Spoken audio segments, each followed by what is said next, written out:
Plot summary of Apology. By Plato.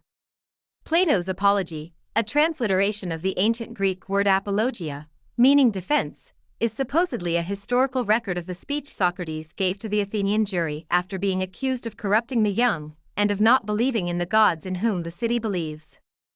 Socrates begins his apologia by commenting on how his accusers have spoken about him. I do not know, men of Athens, how my accusers affected you. As for me, I was almost carried away in spite of myself, so persuasively did they speak, he begins. However, he notes, these accusers, who include Miletus and Anytus, have not spoken the truth.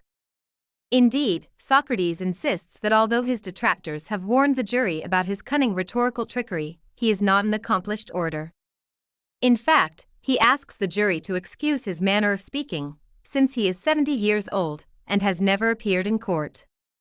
As such, he says, he has decided to speak as he normally does, using simple, straightforward language. Socrates says many people have spoken ill of him over the years, and so he decides to address their accusations first. He fears this slander more than he fears what Miletus and Anytus have said about him, since his unknown accusers have been working for a long time to persuade the people of Athens to distrust him. They spoke to you at an age when you would most readily believe them, some of you being children and adolescents, and they won their case by default, as there was no defense, Socrates says. Nevertheless, he says he will defend himself against these slanderous remarks, beginning by refuting the idea that he has himself studying things in the sky and below the earth and spreading these problematic ideas throughout Athens. To this end, he makes it clear that he is not a sophist, intellectuals in ancient Greece, who taught philosophy to the sons of rich men in exchange for large amounts of money. Unlike the Sophists, Socrates has never accepted money for his teachings, for he believes he doesn't possess the knowledge necessary to do such a thing. To that end, he upholds that he merely has human wisdom. He then says that his friend, Chaerephon, traveled to Delphi and asked the oracle if there is anyone wiser than Socrates, and the oracle told him there isn't. When Socrates himself heard this, he explains, he was deeply confused, since he understands that he is not truly wise. Wanting to test the Delphic oracle's assertion, Socrates visited a man he considered wiser than himself. After speaking to him, though, he realized the man was not as knowledgeable as he believed. I thought that he appeared wise to many people and especially to himself, but he was not, Socrates says, explaining that he then decided to help this man understand his own ignorance. Unsurprisingly, this upset the man, as well as a handful of bystanders who were listening to the conversation. As Socrates walked away, he thought to himself, I am wiser than this man. It is likely that neither of us knows anything worthwhile, but he thinks he knows something when he does not, whereas when I do not know, neither do I think I know, so I am likely to be wiser than he to this small extent, that I do not think I know what I do not know. Still addressing the jury, Socrates tells his listeners that he decided to visit other supposedly wise men, hoping to find someone truly knowledgeable. Going to the city's most well-respected poets, though, Socrates was disappointed to discover that they, too, were not truly wise, though they thought highly of themselves and believed wholeheartedly in their own intelligence. At this point, Socrates visited the city's craftsmen. They knew things I did not know, he says, and to that extent they were wiser than I. But, men of Athens, the good craftsmen seem to me to have the same fault as the poets, each of them, because of his success at his craft, thought himself very wise in other most important pursuits, and this error of theirs overshadowed the wisdom they had, so that I asked myself, on behalf of the oracle, whether I should prefer to be as I am, with neither their wisdom nor their ignorance, or to have both. The answer I gave myself and the oracle was that it was to my advantage to be as I am. Since then, Socrates says, he has been working to spread the Delphic oracle's message that human wisdom is worthless.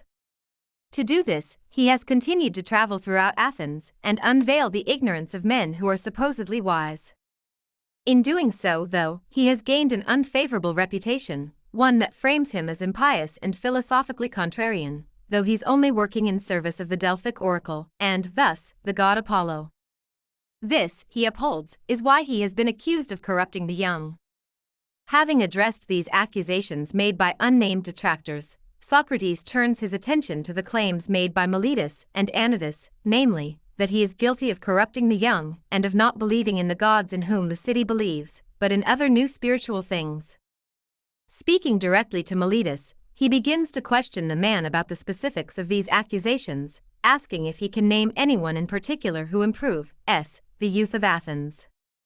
In response, Miletus says that everyone, the jury, the assembly, etc., improves the youth, everyone, that is, except Socrates. As such, he states that Socrates alone corrupts them. To this Socrates says, "Tell me, does this also apply to horses, do you think? Or is quite the contrary true, one individual is able to improve them, or very few, namely, the horse breeders, whereas the majority, if they have horses and use them, corrupt them? Is that not the case, Miletus, both with horses and all other animals?" Going on, he says that if he himself make one of his associates wicked, he himself runs the risk of being harmed by him. As such, he posits that if he does corrupt the young, he must do so unwillingly. And if this is the case, then it follows that Miletus should not be punishing him, but rather teaching him to improve. Focusing now on Miletus's claim that he does not believe in gods, Socrates again questions him about the nature of his accusations. Although Miletus says Socrates doesn't believe in gods at all, he concedes that he thinks Socrates believes in and teaches spiritual things. This, Socrates points out, is a contradiction, since Miletus eventually admits that spirits are either gods or the children of gods. As such, if Socrates believes in spiritual things, then he must also believe in gods. In this way, Socrates shows the jury that Miletus is accusing him of not believing in gods, while simultaneously asserting that he does believe in gods. Having unearthed these inconsistencies, Socrates suggests that his accusers don't actually care about corruption and piety. Rather, they simply want to slander him. Next, Socrates considers the fact that he might be sentenced to death. This, he asserts, doesn't bother him, since he doesn't know what death is like. Assuming death is a bad thing would be a presumption of wisdom, he says.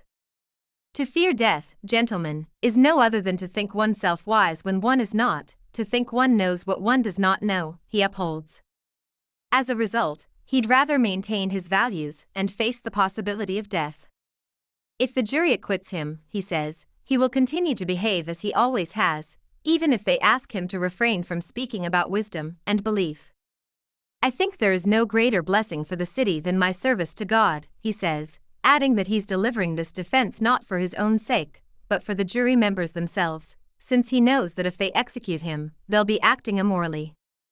Before finishing his initial defense, Socrates informs the jury that he will not beg for innocence, nor will he call upon witnesses to testify on his behalf. This, he explains, is because he respects the judicial system too much to demean it with such hysterics. The jury convenes and concludes that Socrates is guilty, and Miletus asks for the penalty of death. At this point, Socrates is allowed to address the jury to advocate for whatever punishment he thinks he deserves. However, he remains unfazed by the guilty verdict, pointing out that it was a very narrow vote. He then says that, since he has done nothing but help his fellow Athenians by acting on behalf of the Delphic oracle, he believes he should be rewarded. At the same time, though, he knows the jury will disagree with this, so he suggests that he should have to pay a fine, since money means nothing to him anyway. However, he has dedicated his life to spreading knowledge free of charge, meaning that he lives in poverty. As such, he says that his friends, Crito, Critobulus, and Apollodorus, have agreed to pay a fine of 30 minas on his behalf. After another vote, the jury sentences Socrates to death. Socrates says they will soon regret their decision, since people who want to denigrate Athens will surely condemn the city for killing a wise man. However, he says he has no qualms about how he has defended himself, asserting that he was convicted because he refused to tell the jury what they wanted to hear, or to debase himself through lamentations and tears. Emphasizing the fact that he has only tried to help his fellow Athenians remain moral, he asks his listeners to make sure they hold his sons accountable if they ever become greedy or foolish. Reproach them as I reproach you, he says. If you do this, I shall have been justly treated by you, and my sons also. Having said all this, Socrates acknowledges that the hour of his death has come. I go to die, you go to live, he says. Which of us goes to the better lot is known to no one, except the god.